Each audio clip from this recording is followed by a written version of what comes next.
From Tampa Bay streaming news leader, this is ABC Action News.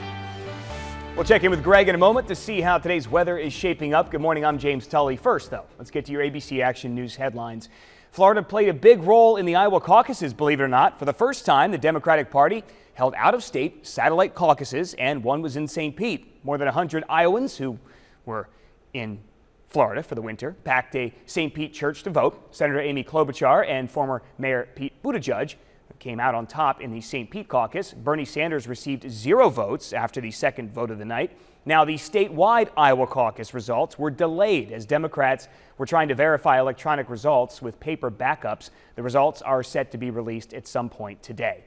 Happening today, the Hillsborough County Sheriff's Office will announce a major bust of unlicensed contractors. More than 100 workers are facing charges today as part of what the sheriff calls Operation House Hunters.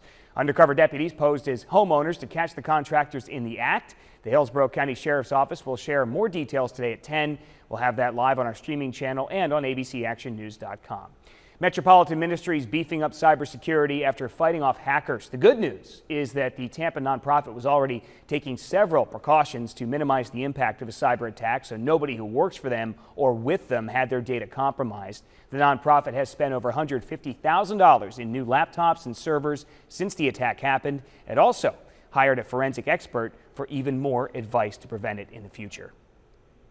Researchers sampling the air in southwest Florida to find out how much of the blue-green algae toxins people are actually breathing in. They're putting 4 filtering devices throughout Cape Coral. They'll collect them in a couple weeks and analyze them. The team from Florida Gulf Coast University has found toxins produced by blue-green algae in the air before. Now, with the help of a $200,000 grant from the Florida Department of Health, they can see how those toxins affect human health. And OpenTable just released a list of the 100 most romantic restaurants in the country. This is based on user votes.